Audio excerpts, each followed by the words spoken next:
What's up, everybody? Welcome to Kinda Funny Games Daily for Tuesday, May 1st, 2018. I'm one of your hosts, Greg Miller, alongside the busiest lady in the business, Andrea Renee. What's good, Greg? State of Decay 2.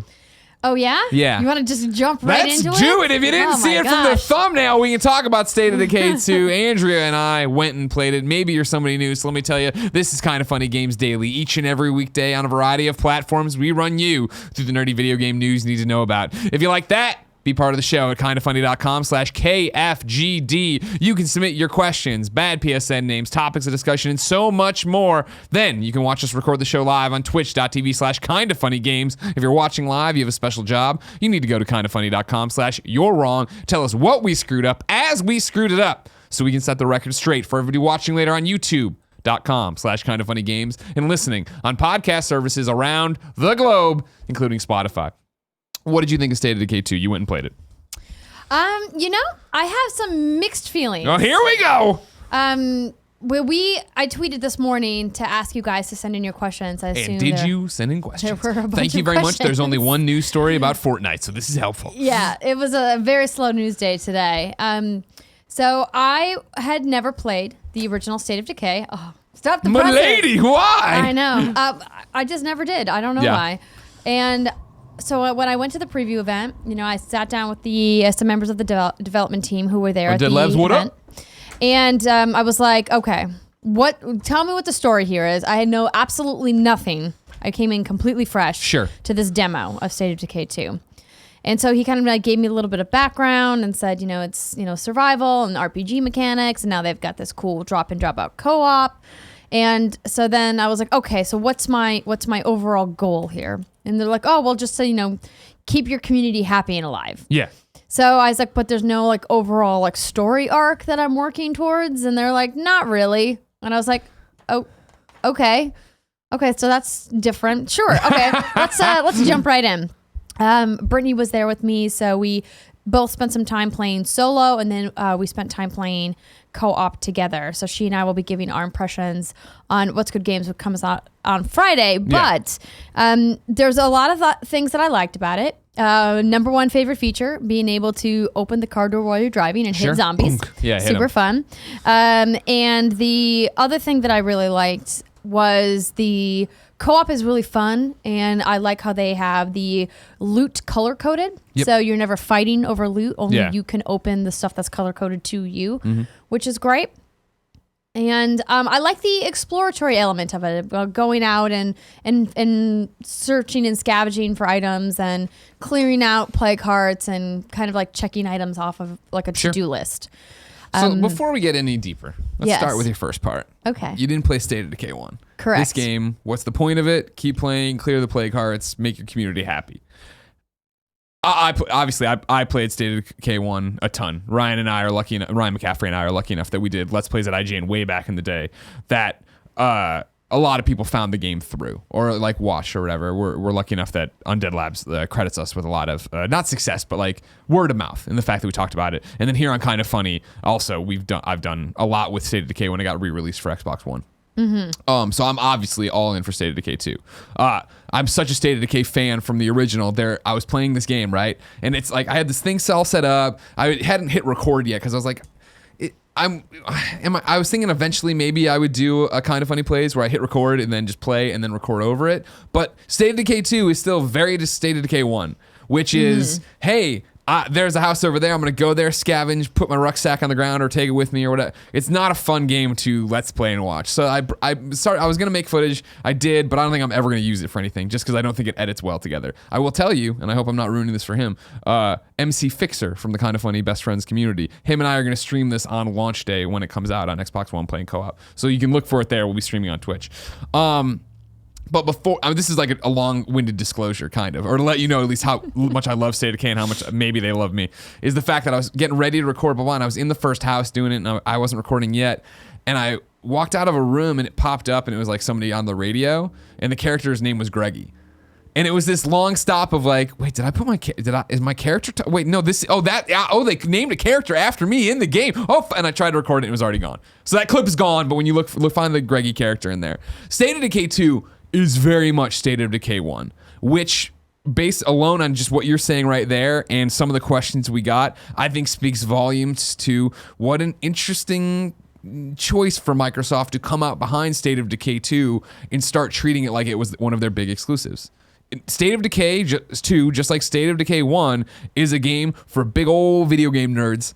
Big old video game zombie nerds like myself who do want to just get dropped in, and God, there's nothing better, even in State of Decay 2, climbing up to the top of the billboard, pulling out my binoculars and marking all the different things on my map that I'm going to then go clear out and put the circle around and put an X through and know that I've gone through and gotten all of the resource items out, right? Like State of Decay 1, if we're working together, State of Decay 2 is never about this story. Right, it is about like, I just want to clear this thing out and make my community as big as possible and get as many people in and just do that, which I think is going to attract people. Like everybody who played State of Decay 1 and loved it, like myself and so many others, are going to come in, but I don't think it's going to be this giant blockbuster crazy game for them. And I think it actually runs the risk of alienating a lot of people and then being like, this is all you had? Yeah, I think that they certainly need to manage those expectations, particularly on the heels of what happened with Sea of Thieves. Dr. Funder writes in to kindafunny.com/KFGD. It's like we talk and produce the show beforehand, but we don't. I know. I swear I didn't look. It says, hi,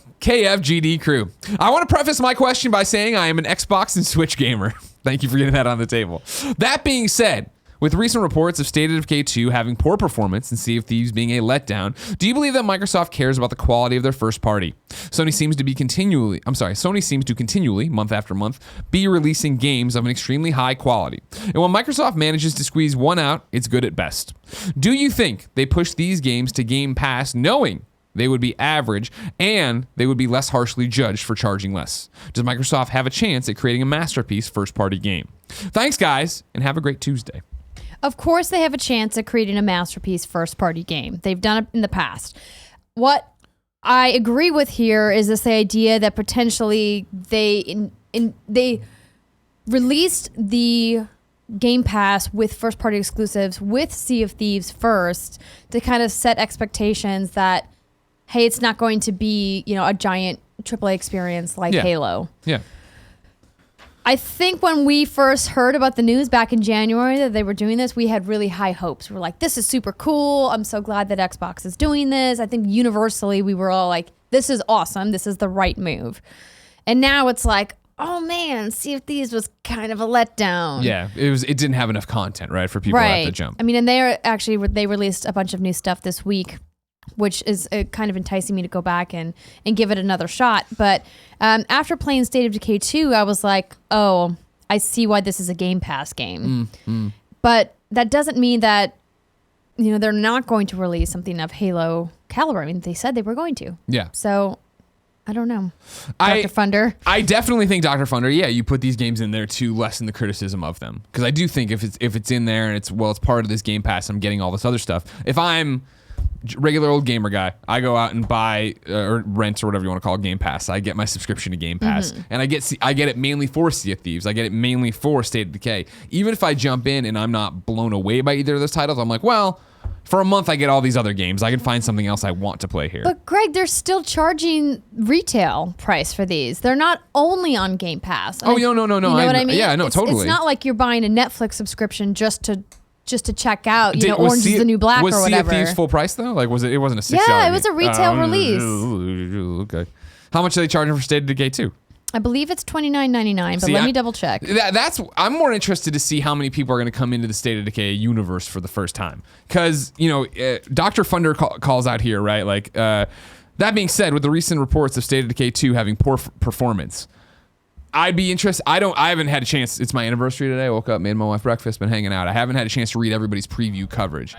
I love my wife so much. We've been together a year. Yes, the retail is $29.99, and there will be an Ultimate Edition available for $49.99 that gives early access to State of Decay 2 and will include the first game, plus future DLC will also be included in that bundle, but of course, no details on DLC yet. Would you characterize the performance you saw as poor performance? Yes. Okay. What was happening? Here's my thing. As somebody who played the original State of Decay, I was like, holy shit, this game's running a lot better. It should be, right? Sure. Oh, yeah. We were playing it on Xbox One X. Yeah. And there were substantial technical problems in the build that I played. PCs?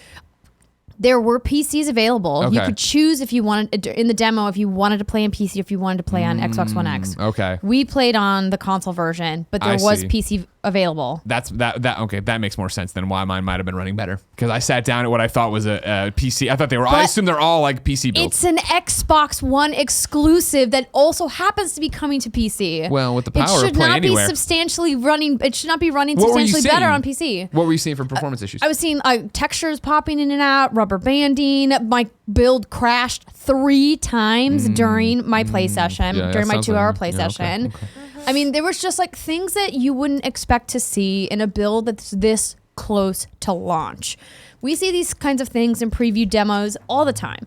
And we are super accommodating because we know that it's not the final code of the game. Yeah. But we played this game just a couple weeks ago Yeah. and launches in 3 weeks. Yeah. So I'm like, if you're this close to launch and you still have this many problems, 1, why did you show me a buggy build? 2, why are there so many bugs in the build? Ugh. And I'm not like, I sound a little heated about it, but I'm not that mad about it. Because like, quite frankly, it didn't break my play experience. Obviously the build crashing was not good, especially when we were in a multiplayer session and it crashed and then having to like reload back in. We were in somebody else's game and then we lost all the progress. So like that was bad. Yeah, so I hope that they fix whatever crash issues we had by launch.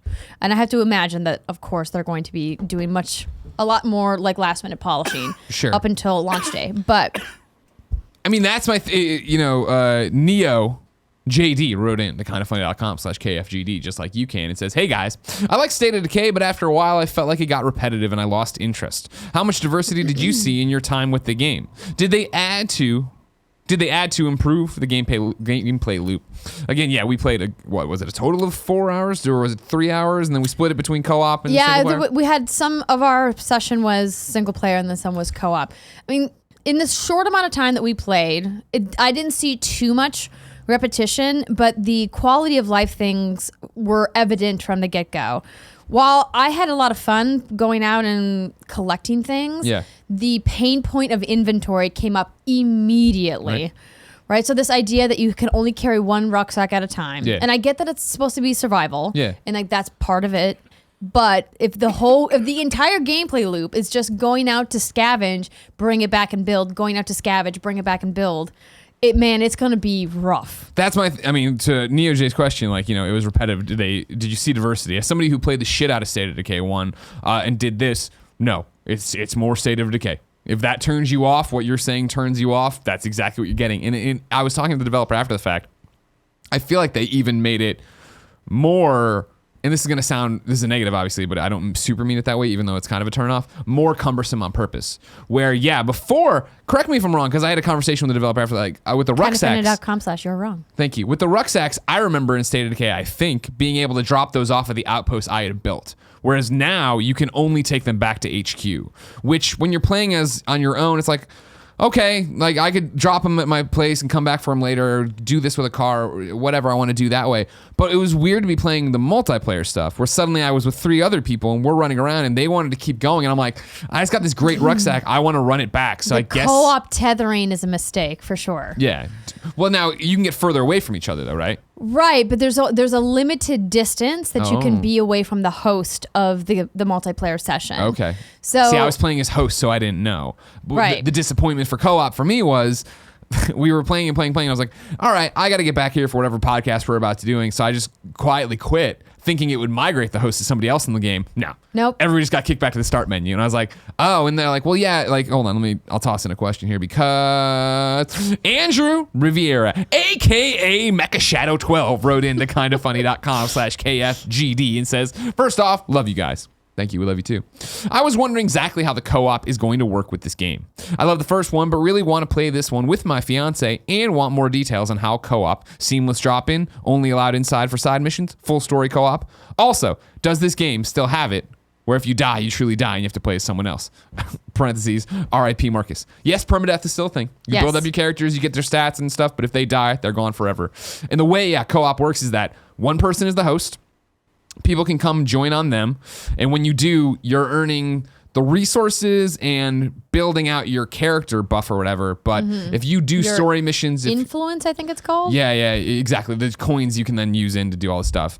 But you can't progress your story or any of the side missions, or like the new thing is plague hearts, which is like, yeah, you run in and like there's these houses that are plague hearts that are kind of spawning more and more zombies or whatever. You go in there and you kill that. It's like a nest. Yeah, exactly. None of that would count for you. So you get the resources, you get the XP for lack of a better term, and I'm not sure if it's all of it because you know how every game uses different things in different places. So things do carry over, but like, yeah, if you're gonna jump into your fiance's game and run around and do that, you'd come back and have to do all that stuff again in your game. But you'd be super powerful and have a pretty badass character. If you don't die. Exactly, but you're not going to die. You probably won't die if you know what you're doing or whatever, right? Andrew Riviera, a.k.a. Mecha Shadow. But even though granted, I think it's the fact that when I think about State of Decay, I'm thinking about my final 5 hours with it or whatever, but it seemed like I was way more vulnerable here, even though these characters were more buffed. I don't remember in State of Decay, and again, maybe in the very beginning of State of Decay I don't remember as being as worried about being out in the wild with the zombies as I was in State of Decay 2. State of Decay 2 from the beginning, I was like getting swarmed really early and like there's things all over the place. Yeah, I during the end of my single player game play session, I was determined to go out because you get this happiness meter on your base. Yeah. And I always want them all to be happy. Yeah. When the sad face comes up, I'm like, oh no, why is everyone sad? And so you have to go like check in with everybody. And it's like, oh, well, I'm out of materials. So I'm like, okay, well, let me go get materials. And then you bring back one and then you build the thing to make that one person happy. And then now you're out of materials again. Now you have to go back out. So I was like, okay, I looked on the map. I was like, I'm going to go find like a bunch of materials.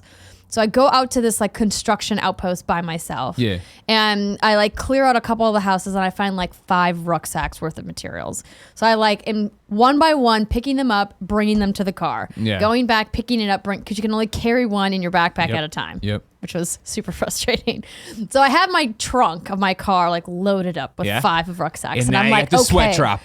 Yeah, and then like something happened. I think it was like I instead of doing the slow lock pick, I was just like, you made too much noise. Oh, you held it. Well, because in my mind I was like, I've just wiped out all of these zombies. I was like, I'm good. Like they're all dead on the ground. I can like do it quick. Yeah. Oh no, secret surprise zombies just came out of nowhere, swarmed me. I died. All of my materials lost. Yeah. And I was like, I took the controller and I was like, oh, I'm going to throw this thing, but I'm not going to because I'm in somebody else's house. Press event. Yeah. Just whip so the I got controller. like super mad, and I get that it's like part of the draw of the game, right? The risk reward. Yeah. And so then they were like, oh, well, you can go back and like as your next character, that car will be loaded. They're like, that person's dead, but you can scavenge their body and that car will still be there. See, and that's the stuff that gives me the goosebumps about State of Decay. I love that nerdy zombie because it is like a weird management survival zombie game, right? Where it is, I want to keep everybody happy and build more beds and build the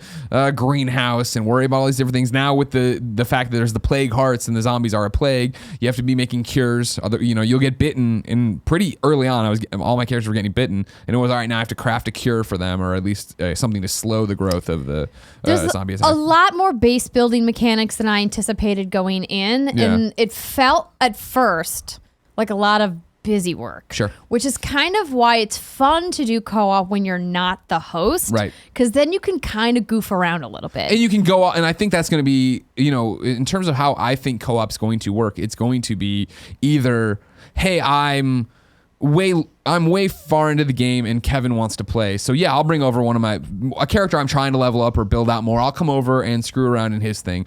Or yeah, it's going to be, man, I need more resources, but everybody's unhappy and it's, a pain in the ass over there. Yeah, I'll go help Andrea and run around and do these things and pick up all that. How did you feel about... Oh, can I make one thing before I forget? Sorry. Yes. You mentioned cars. Yes. I talked to them about this too. Cars are way more scarce. In State of Decay 1, cars were everywhere. And they were like, we wanted to slow it down. We wanted it to make it feel like more of a reward to find a car and do all these different things. Because I didn't find any in my gameplay session. There was just 2 parked outside of the base when I started. Oh, I found one, but then you have to find the gasoline and then make sure you have space in your backpack for the gasoline. Yep. It becomes a whole thing. But that's because I was trying to get back out to this construction site where my full it's just trunk interesting was. But the map is way bigger than than it was in State of Decay 1. And so it's weird that now, or not weird, but it's interesting that cars are now more scarce, where it's going to be, before it was like, oh, whatever, I get in the car, I run around doing the door thing to zombies all the time. And then if I trash that car, there'd be another car obviously in eyesight. Whereas now if I really want to get across the map, I'm gonna have to save on gas and put it in the trunk and make sure there's space there. I kind of don't like that, particularly for co-op, because it took us a long time to find a truck with 4 doors so we could all drive together. Yeah. And then we got into the middle of a horde and we were all like having fun, like banging the doors into the zombies. And then of course the car starts smoking and then and then the car lit on fire. And then we're like, well, now our car is gone. We were just having a good time. But then it's like, okay, fun time's over. Guess you got to go back to the grind. And Justin brings up this point at kindoffunny.com/KFGD and says, how much fun do you think this game will be with myself and 3 other friends? Appreciate all the great work. For me personally, playing the little bit we did, especially going from single player to co-op, I'm going to continue to play this game single player because this is very much, it reminds me a little bit of Far Cry co-op, but not nearly the same way. But the way I play State of Decay is slowly and methodically. You know, I'm going to that next house to do all this stuff to come back, and then I'm going a little bit further and a little bit further and a little bit further. Whereas like with co-op, it was, and now granted, we were playing at an industry event. I didn't know who I'm playing with. I don't think we were on voice chat, so it was just like, yeah, to keep no, we one were up. just yelling across the room. And so it was very unorganized of us all just running around doing stuff. Again, maybe if I want to jump into Kevin's game or when, MC Fixer and I are streaming on the day of, it'll be different, obviously, as we have like a coordinated, what do you need to accomplish? What do you want to do? But initially my first reaction was like, all right, this is cool. And I'm sure I'm going to hop into people's games and play with them. But I'd much prefer to go clear the map on my own and worry about it on my own. So yeah. We'll see on that. Britt and I had a good time. She lost all of her survivors at her community. Of course you did, because I've worked with Britt for years. We used to host a show called We're Not Dead about We're Alive. And she'd always come up with this terrible fucking zombie plan. Oh, if there's a zombie apocalypse, I'm going to Costco. And I'm like, everyone will be at Costco, you're going to die. She's like, no, you know what you're talking about, Greg? Of course she lost all her survivors. She doesn't know what she's talking about. It doesn't work. She wants to live in Zombieland where she can drink whiskey out of the bottle and drive around and hit people with doors. That ain't how it's going to be. It's true. State of Decay is the grounded zombie survival game. Take your Dead Rising antics to Dead Rising. I'm glad you brought that up because some other people had mentioned to me as well who also had not had experience with State of Decay. This is not like Dead Rising. Oh, no. Dead Rising is very arcadey. Yeah. Hey, there's things to we pick got up goofy, everywhere. Goofy and do weapons. This. Yeah. You can go out and just like smash a bunch of stuff. That's not this game. That was about State of Decay. Or that was about, I should say this. Oh, Devin Conway. And I want to, this will be interesting for somebody who doesn't have a State of Decay 1 experience. It seemed when playing State of Decay 1 that there was no weight or oomph behind any combat. And the animations were very cartoony and rubbery. So I guess my question is, does combat feel more intimate, for lack of a better term? And is there more animation overall in said combat? What did you think of combat animations and how it felt to fight? I thought it was good, but not great. Sure. It did feel like the running in particular feels clunky to me. Like the way that the animations are, it's like they're like bouncing up and down when they're walking in a really kind of awkward way. Yeah. Like I'm not quite sure what's going on with the animation there. I think the melee weapons feel fun. Yeah. I like how different types of weapons have different feels. Like I like that I was able to find guns, that I preferred more than others right away. Right. And that there was a distinct difference between them. So it was good. Yeah, I mean, for me, I understand exactly what you're saying, Devin. I think it's, again, everything you just described is very State of Decay 1. Like, I think that it's better than State of Decay 1 was. It feels better than State of Decay 1 does, but if that was a huge turnoff to you, then it would be probably here as well. I noticed I wasn't getting as many of the takedown kills like I was in State of Decay, the original, but again, maybe it was just later on of, pushing a zombie down and then lining up and like taking off their head with a giant swing or something like that. It was more, just trying to clear an area and run from everybody. But again, it was harder to run. I was trying to avoid zombies way more than I remember trying to avoid zombies in State of Decay 1. But again, perhaps it's hour 1 of a game versus hour 11 of a game that I'm comparing, that I just don't think that way though. Long story short, I had a great time. However, it's very much State of Decay again, which I think is going to benefit me and you if you appreciated State of Decay. If you, the viewer/listener, enjoyed State of Decay, top of the morning to you. We got another State of Decay. Can't wait. The interesting thing though is I worry about this falling into what I was talking about with Shadow of the Tomb Raider a couple days ago, where I'm like, all right, cool. More Tomb Raider. Awesome. I love the first 2 Tomb Raiders. But then I'm also, that saying it's just more Tomb Raider doesn't get me super excited for it. In the same way, it's more State of Decay. Awesome. That's also right around Detroit. So is Detroit totally going to steal all my time away from State of Decay and it'll be months, or will I even beat State of Decay 2, or how will I get? I think I think we're going to need to probably sidebar, but I think you're selling Shadow of the Tomb Raider a little short. Good. I want to. As someone who did play the hour-long demo of it, but I didn't play the first State of Decay, so the only concern that I would have about the success or failure of this game is for people who go in anticipating something that it's not. 100%. And that's why I want to be very clear, and why as soon as Microsoft started promoting State of Decay 2 as one of their big exclusives, I do not want, and I know it's not to that level, but I do not want another No Man's Sky situation. Like, This is State of Decay. If you can go watch a video or a review for State of Decay 1 and decide if that's the kind of game you'd want to play. Right. That you get here and you don't think it's going to be Dead Rising, you don't think it's going to be this arcadey thing. And so real quick, there was a good question I thought back here to wrap all this up, right? Mario wrote into kindafunny.com/KFGD and says, with the success, in quotes, of Sea of Thieves in terms of sales, do you think State of Decay 2 will sell better or worse? If they get these bug issues corrected before launch, I think it has the potential to sell better, particularly because it's at a lower price point. Interesting. And I think that this is coming from a franchise that, is already established, so you don't have to do as much work informing people what is this game. And I don't think that they're going to have the expectation problems that Sea of Thieves suffered from. And from the short time that I played the game, there was plenty of things to do. Oh, sure. Yeah, and the map looked very large, and I was like, this is going to take a while to go through and check off all of these boxes. Yeah. And if you like that RPG aspect of, semi-open world or open world games of I see all these icons on the map, I got to go check them all out. Yeah. You're going to love this game. But again, if they don't fix the technical issues that I ran into, it could completely tank them at launch. Interesting. I don't think it'll sell better than Sea of Thieves. I think Sea of Thieves had so much hype and gusto behind it when it came out. Certainly had more marketing behind it at launch. I mean, considering this game comes out in 3 weeks, I would have thought I would have heard more. Exactly. And I think that the fact that it's already established, I think a lot of people already know if they care about State of Decay or not. And so I don't know if you can turn that around with a great marketing campaign leading up to it. I think you got people like me excited, MC Fixer excited, but I don't know where that ends up. Yeah, actually, that's a good point. Maybe people are a little gun shy now after seeing what happened with Sea of Thieves, that they would rather get Game Pass. Maybe they'll see more activations through Game Pass than they will through retail. And that's the other thing too, is if you jumped into Game Pass for Sea of Thieves, right? And then didn't quit. Yeah, exactly. Well, I think that was their plan, right? To get you on the Netflix model. I'm so excited, I can't wait. But yeah, I'm interested to see. Yeah, I'm excited in the way of cool, more. Not like, oh my God. It's not like when I came back from God of War and I was like, this game is off of this charts. And I was just like, all right, cool. See, State of Decay. And that was the thing. Even 30, 45 minutes in of the demo, I was kind of like, cool.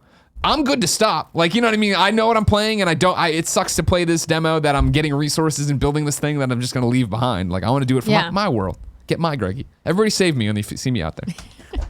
Housekeeping for you for Kinda Funny Games Daily. Thursday, I'm not going to be doing the show. I'll be in LA doing a movie fight with the ScreenJunkies to benefit women in film. If you want to know more, you can go to ScreenJunkies.com/charity event. Today, we're brought to you by Patreon.com/KindaFunnyGames, but we'll talk to you about that later. For now, let's begin the show 28 minutes in with what is and forever will be the Roper Report. Time for a slow news day. Kevin, there's one item on the Roper Report. Dear God. It's the slowest of slow days. Fortnite Season 4 is launching today, and the comet has landed. This is via Game Informer, where a young buck named Andrew Reiner wrote a story. Shut down the rumor mill. The comet has been the intense focus of speculation by Fortnite players, has finally crashed on the battlefield. The comet is the central hook of Fortnite Season 4, which is now live in both Battle Royale and Save the World modes.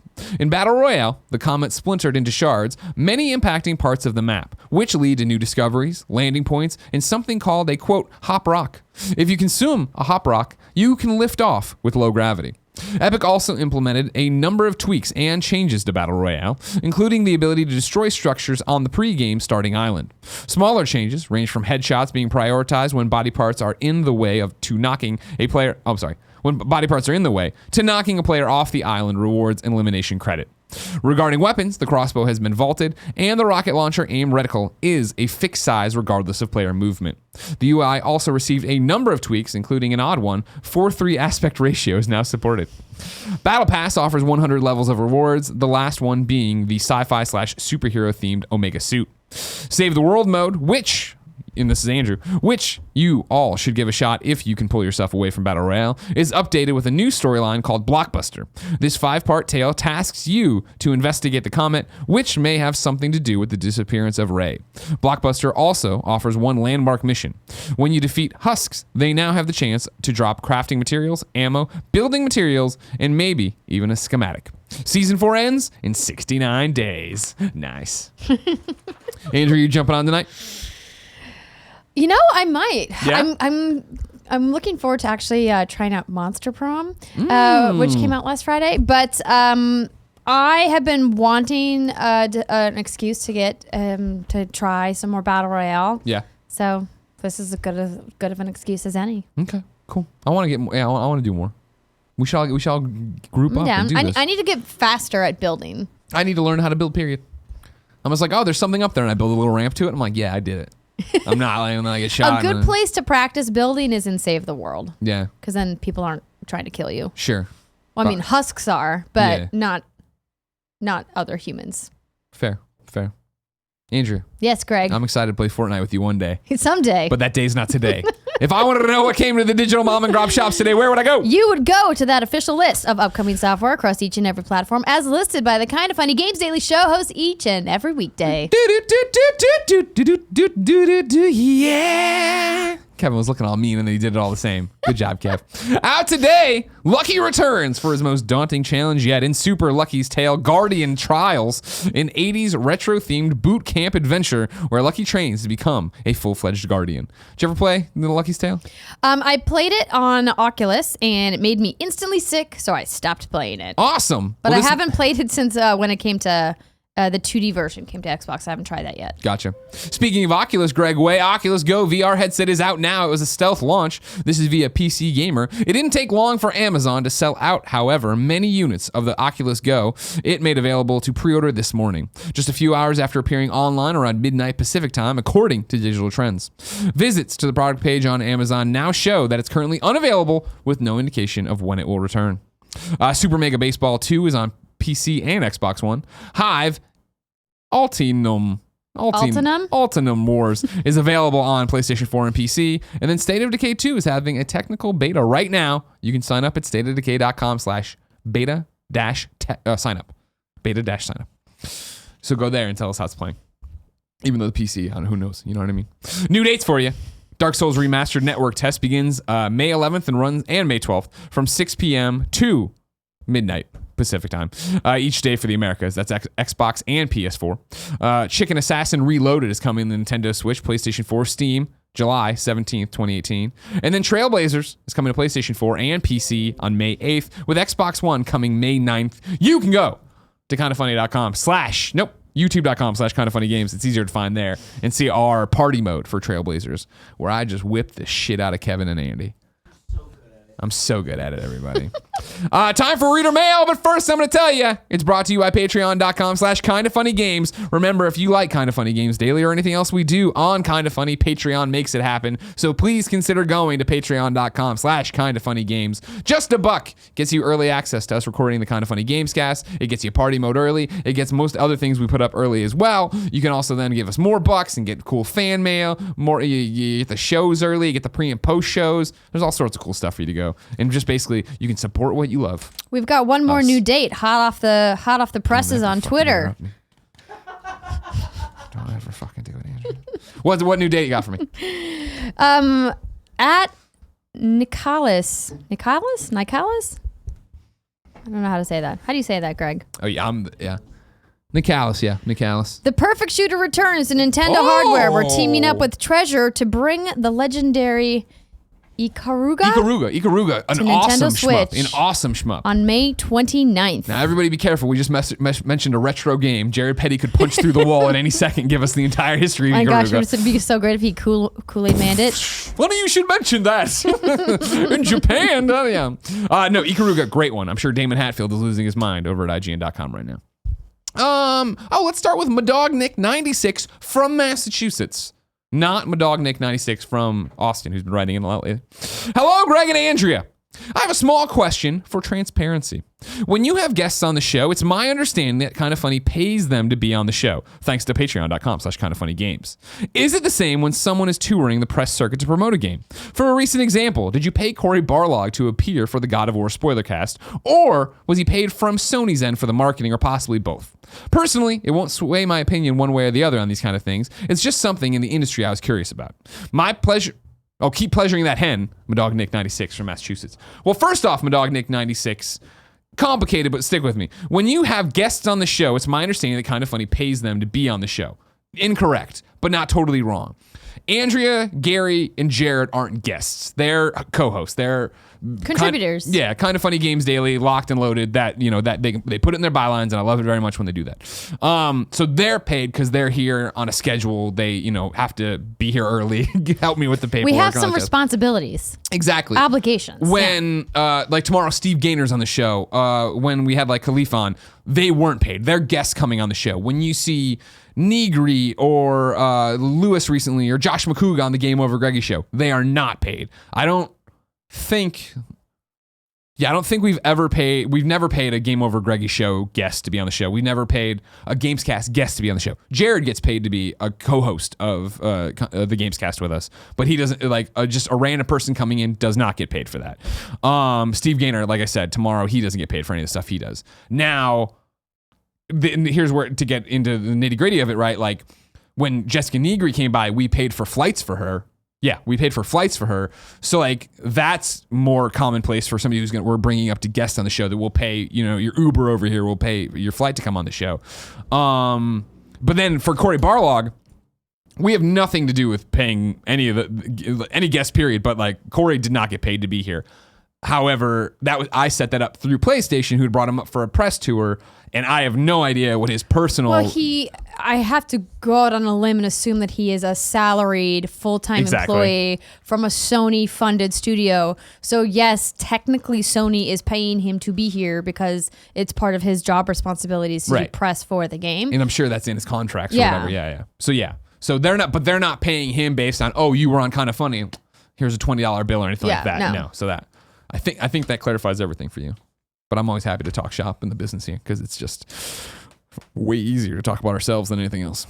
Dylan Haas writes in to kindafunny.com/KFGD and says, "Hey guys, I was listening to the Game Informer podcast about the upcoming Spider-Man game today, and Brian from Insomniac stated that the game would only take place on the island of Manhattan. Are you disappointed that we won't get to bring Spidey to off-island NYC landmarks like the Statue of Liberty and so on?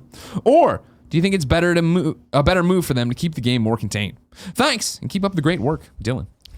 Turns out, off of Manhattan, there aren't as many skyscrapers. When there aren't skyscrapers, how does Spidey move around? Yeah, it's harder for him to get around. Yeah, Jared brought up this point when we were talking about Spider-Man earlier, and how in the last movie, Homecoming, like there was a joke built in because he was like, there was like a suburban scene, and it's like, well, where do you shoot the webs up to if there's nothing to shoot them up to? So I'm guessing that's probably a big factor in why I'm not disappointed. Yeah, that's what I expected, because I think just about every Spidey game's been that way, right? I'm trying to think of Kevin. Did you ever play Ultimate Spider-Man? I remember that had sections that wasn't Manhattan. I think it did. I think it was up in I mean I don't know what areas it was, but I'm assuming Queens. There was something I remember fighting. I think Venom, right, in a very open area that wasn't on Manhattan. I also remember was Venom the fight in the school? Because there was a fight in the school. It might have been Green Goblin. For PS2 Ultimate Spider-Man? Yeah. God, it's been a while. Where it was on the field. The field is what I'm remembering too. Yeah. But that was a school, and that definitely felt like it was not in the city. In terms of this whole thing, first off, I wouldn't put it past Insomniac for a story reason we get Peter going somewhere and then he has to put on the mask and we do fight off of it. It just isn't open world like everything else is going to be.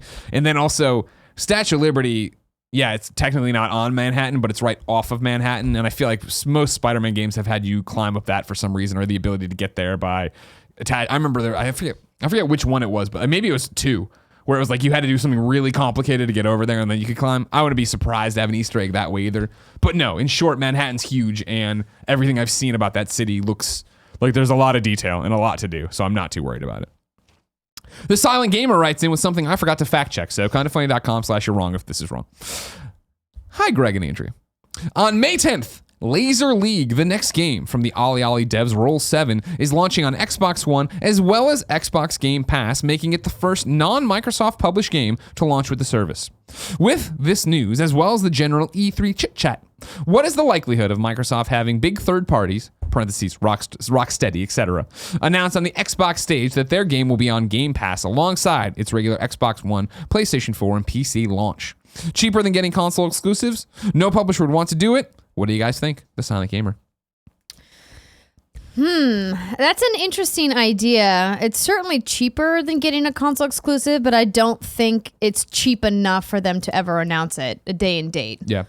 Because that would cost them quite a bit of money to launch a third-party AAA day and date on Game Pass. And that's where I think it is. You're talking about having the big third parties, and he puts parentheses Rocksteady in there. I think that's far too big. Double A game that is from a Capcom, is from a whoever, sure, that I could see. Like, here's something that we're doing that's, it's almost one of those things they'd come out and you're going to be like, oh, why are they even really showing me this during E3? And then they're going to be like, oh, it's coming to Game Pass day and date. You're like, oh, okay, that's a cool idea. But even then, I would think if I'm Xbox, I'd want a window of exclusivity on it, right? Of like, it's coming to Game Pass on this date, and you can get on the Xbox store, but then like whatever, it's worldwide. Right. Well, think about, so last year on Xbox's stage, they announced Life is Strange Before the Storm, right? Yeah. So that was an exclusive Xbox announcement during their press conference. You could take a game of that size and say, like, we know that this game is only going to sell X amount of units, so like it's not going to cost as much as say like Final Fantasy 15, for example. Yeah. And that'd be great, right? Of like, let's just say they were doing it with Before the Storm this year and it was new, like, right? Hey, we're excited to do this with Deck 9 and our friends at Square, and also for 1 week the only place to play this is on Xbox Game Pass, right? And like, that's a cool idea, and that would get people to come over and do it. And I think that's more reasonable than, guess what? The next Assassin's Creed. Well, we haven't heard about Life is Strange 2. Maybe this year's the year. Yeah, that's actually a good point. Yeah, you figure last year was when they were like, we're not, when Don't Nod came out and was like, we're not doing, we're working on it, but we're not talking about it. And then they did Before the Storm. I wonder if they've had enough time. But I guess if you talk about being done with Life is Strange 1 and consider it that way. We'll have to keep our eye on it. We will. Thanos writes in to kindafunny.com/KFGD. The Thanos? Apparently. And says, am I an asshole for playing games on easy or very easy? No. Finished Celeste with all the assists on and Platinum God of War on just a story difficulty. Please give me peace of mind as I bask in the sunlight of with a broken gauntlet. I like what you did there. No, of course not. Play games however you want. I don't know. This has been a thread that's been coming up here a lot lately. Who the fuck cares? Who are you trying to impress? Tell your friends to lay off you. Get off your back. Be like, hey, I'm just having fun getting my platinums on my own. Don't just lie to them. You got the platinum. You played on very hard. You fucking never dialed down the difficulty for any of the Valkyries. Fucking lie, Kevin. What's the worst that could happen? What's the worst? They challenge you to play Celeste in front of them. You can't do it. You piss your pants. Happened to me in the first grade with Real Ghostbusters. I'm fine. Look at me. I know. God, I would love to get the Real Ghostbusters arcade cabinet in here, Kev. And the Superman game. Remember that on arcade where you could play it 2-player and then one of you be Superman Red, one of you be Superman Blue? Kevin, give me some price checks on arcade cabinets for Real Ghostbusters and Spider-Man. Or Superman. Not available. Okay. Oh, I don't think you could click that fast. Or type that. Huh. Okay. Well, all right. Tyler from NYC writes in to kindafunny.com/KFGD and says, hey, Greg and Andrew. I have a quick question for you guys. I just received a Microsoft E3 briefing invitation and was wondering if you guys thought it would be worth a weekend trip from NYC to go. I've always wanted to go to E3, but I'm not sure if this would be worth it economically as I'm a student. For context, I've never been to California, don't know anyone there, and as of now, don't have tickets for any other events. Would this be a cool one-time experience worth trip? Thanks for your time, Tyler. That's a tough one. I guess I don't know your finances other than what you laid out here, but yeah. As a student, I would say if you are planning to pursue a career in the video game ecosphere, then I'd say go for it. Yeah. Because it's a great place to kind of see the industry, maybe potentially meet some people, do some networking. But other than that, it's hard to know, especially since we don't know exactly the details of what they're doing outside of the press conference. We know that they are taking over the Microsoft Theater. Right. That they're going to be having lots of gameplay stations and stuff that they're doing. They announced that, obviously Mixer's going to be there. And they have all these details, on the Xbox Wire about FanFest coming. So that's the thing for me, I guess, is, and granted, I'm just blessed with the life I've led. We've talked about it before that, honestly, the best place to watch any of these things is from your house on your TV with the perfect camera cuts they want them and all these different things. Being in the room there's nothing that can replace being in the room. Being in the room for these conferences is fucking awesome. And I remember what a mind fuck it was at IGN when they were finally like, well, you shouldn't go to them anymore. You should talk over them. You know what I mean? And it was like, but I'm the PlayStation guy. I need to be in the audience. And then to get there and like, oh no, like this is better than getting there, fucking being pissed off at now granted, I'd be using it a different way than you would, but being pissed off there's no Wi-Fi or the Wi-Fi sucks, finishing it, then trying to bust out a video, then run to the bus to get on the bus to go to the next press conference to do whatever. Like it's cool to go to them. And I would say what Andrea's saying is correct. If you're going to go to E3 and you want to work in the games industry and you're going to go to this conference and network and talk to people around you and try to make those connects, and then afterwards try to get into parties and then go to the Xbox thing at LA Live and if you're going to live full tilt on this and try to actually make it worth it, okay, sure, that makes sense. If you're just going to go to the conference and then just bum around LA, like, I don't know. Well, and EA Play is back. Sure. They have a public component. You can get tickets to go experience everything that EA Play is doing on the weekend. And last year, Bethesda Land also had a public component. We don't really know what Bethesda's doing from a public standpoint this year, but they are also on that Sunday. So if you could go to all three of those events, then definitely it would be worth it. Yeah. You can hustle. You can make it worth it. I would recommend looking at accommodations not downtown, but along the Red Line. If you go up into Hollywood or even up into Universal City, you can take the Red Line Metro straight to downtown and not have to worry about paying the really crazy hotel prices. I mean, counterpoint, LA. they do just let you sleep on the street in Skid Row. Nope, don't do that. It's dangerous. No. Well, yeah, it's dangerous, but don't you want to live a little? Greg, you're from NYC. Greg, this is bad advice. Don't do that. Josh Hagood writes in to kindafunny.com/KFGD and says, why is no one talking about Days Gone with all the E3 talk the last few days? Is there really that little hype? It's closer than ever, but it's never on anyone's mind when talking about E3 this year. Just The Last of Us 3. I don't know about that. Poor Ben Studio. Maybe this is what happens when you put a kind of generic game, is what he means, on a good physics engine. Have you forgotten about it, or still hyped, or ever hyped? Thanks, dudes. Josh Hagood. Like Hagood. Well, if it's like Hagood, you should spell it Hagood and not Hagood. Sounds like somebody screwed up when they came here. Oh my gosh. What? Ellis Island. I would have fought. Put a Y in there. It's Hagood. Listen, not everybody can have Miller as their last name, okay? I'm just saying it's pretty easy. Life's been good to me. I don't know. But I mean, yeah, like, come on. Here's the thing with it. His whole life, he's been getting Hagood. Mm-hmm. Just go down to City Hall and put a Y in there. It's easy. It's simple. Make it easy on us. You know what I mean? And also, Josh, I guess this goes for everybody writing into kindafunny.com/KFGD. Remember that for me, it pops up this way. Kevin, show him Skycam. Okay, well, I just taxed our equipment. There you go. When I print off your questions, I get your name here from the name field and then your question here. So burying how to actually say your last name at the very last possible second, I'm going to put dumb. This should go here when you put your name thing in. Yeah. Or you want to put it here? Yeah. Sure, but I mean, I just revealed how I make the pizza pie, right? Look at it, looks like a snowman touching his mouth. It does. It's a little swing hand. Yeah. Mr. Haygood, I'm just fucking around with you. Calm down. Days Gone. Yeah, Days Gone is. I like Sony Bend a lot. I've enjoyed their games. I like zombies. I like Sam Witwer. Days Gone seems like I'm gonna really like that game. However, they just show a trailer and then I've seen the behind the closed doors demo and I'm like, all right, cool. When there's something to tell me about the game, tell me about the game.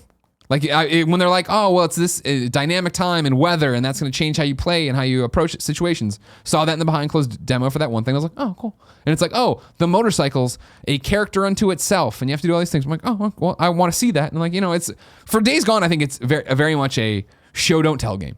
That is going to be one of those games when they finally hit us up and are like, hey, come down to LA and play for 3 hours. I'm like, all right, great. This sounds great. Let's see what this game's actually about. But for right now, it's like, cool, a lot of cool zombies and open world, but I don't really know what it looks like. All right, whatever. Pretty much. I think I am ready to be excited for Days Gone. Well, we always knew that if they were going to push too close to The Last of Us, that it would be negatively impacting their marketing campaign. Sure.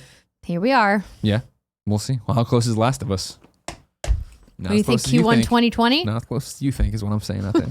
May 2020? Wouldn't put it past it. It's possible for sure. And I bet they'll come out and they're going to say something that it won't be that. And then Neil Druckmann will put up his blog and he'll be like, you know what it is. We'll see. That's all going to go. Hi, Neil, by the way. I'm sure it'll be the console launch for PS5. Neil, I want you to tweet with no context how you would, if you got a name past you that said H.A. Good, would you say Hagood or Hagood? Put it on Twitter. Literally 99% of people are going to say Hagood. Of course, because that's how you would do it. Just saying. At least put an I in there.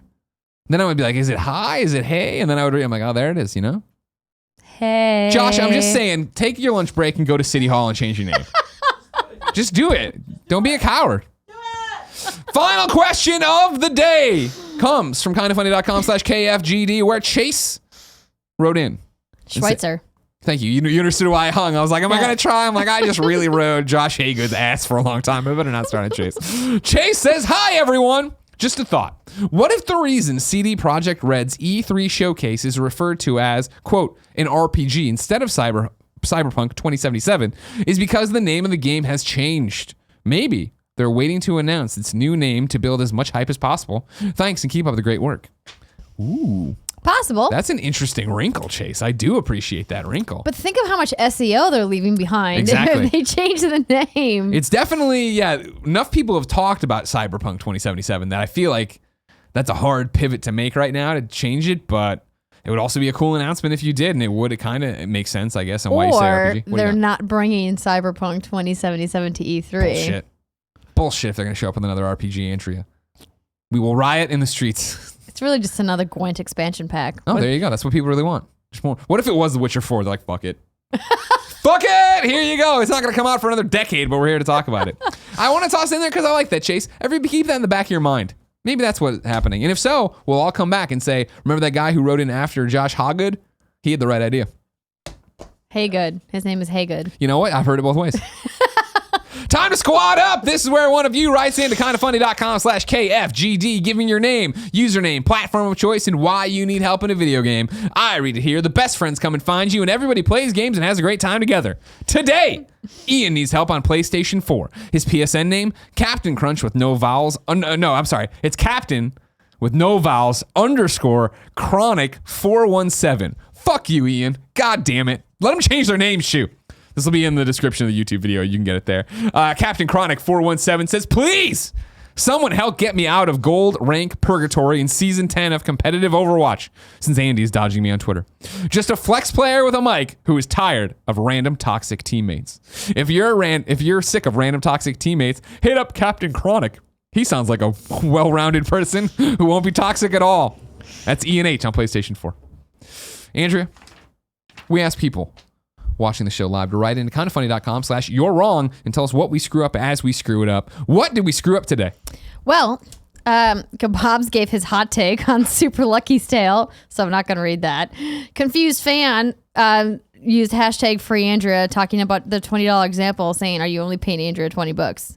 No. Oh, no. They pay me more than $20. Not much, though. Again, patreon.com/kindafunny. I'm very serious that one day we will lose people because we can't pay them more. You could help that. And if it's not, it's your fault. Josh Hagood. Ansema Pants says Laser League is not the first third-party game to launch on Game Pass. Robocraft Infinity launched on Game Pass and the store last month. Damn. And then PD followed up with that exact same thing. That's a good you're wrong. That's a good correction, guys. Great job. I love that Kebabs wrote like Kebabs in the name field after you just said that to do Kebabs that. knows how to fix it, yeah. Kebabs is, we gave it K-Babs for a long time. I'm just saying, like, that's a little bit different, if I do say so myself, right? Because, like, that, you write that every time into the thing. At any point, you could just write kebabs, and we would know it's you, but you keep putting kebabs, parentheses, like kebabs. Yes. God, I'm hungry for kebabs now. I have a famously confusing username when it comes to pronunciation, but Hagood can't be pronounced like Hagood no matter how you look at it. Maybe if it were like Hagood or Hagood, he spelled it with an H-I-E or an H-I. I agree. And then Tommy Boy 601 says, new date, Saints Row 2 came to Xbox backwards compatibility today. Oh, Missed there you that. go. There you go. There you But go. yeah, back to the Hagood thing. It's just like, it'd be like, oh, Greg Miller. And I'm like, no, it's Mitzler. And you're like, no, there's a lot of letters missing. And I'm like, well, that's how we pronounce it. You know what I mean? That's how we pronounce it. Respect me. Ladies and gentlemen, tomorrow's host is Steve Respect me. Gaynor. And he's going to get an earful if this fucking game, Tacoma, doesn't have a platinum on PlayStation 4. I still haven't seen it confirmed or denied on the internet. Greg, I'm not going to see you till next week. Oh my God. Where are you going this week? Is this you going back home this one? Going back to Fargo. Nice. Yeah, maybe I should do a Fargo meetup. You should do a Fargo meetup. I People think would there's come, like man. I think there's like 3 kind of funny But fans they in drive Fargo. in from around, you know what I mean? All over the place. Yeah, maybe I'll plan something. Okay, do it. I'm thinking about going out to drink because it's Derby Day on Saturday, and then it's also Cinco de Mayo. Oh, what's Derby? Like the Kentucky Derby? I think so. I'm Okay, pretty sure. My dad was like, "Oh, the Derby's this weekend. Is there another Derby that I need to?" No, be no, aware I of? I don't pay enough attention to it. It's just Yes, it's May 5th. okay, right around the corner. Is the Derby? Yeah. Okay. So we're gonna be drinking. Is what I'm saying. I'm Sure. gonna find a stupid big hat. Probably, Drink. something cute from the dollar Sure, store. I'm sure it'll be cute. Yeah, Yeah. You're Andrea Renee. You have a style. Obviously. If you didn't know, ladies and gentlemen, this is Kind of Funny Games Daily. Each and every weekday on a variety of platforms, we run you through the nerdy video game news you need to know about. If you like that, be part of the show, kindoffunny.com/KFGD, just like Josh Hagood did. And remember to watch live on twitch.tv/kindoffunnygames, later on youtube.com/kindoffunnygames, and listen whenever you want on podcast services around the globe, including Spotify and iHeartRadio. Until next time, it's been our pleasure to serve you.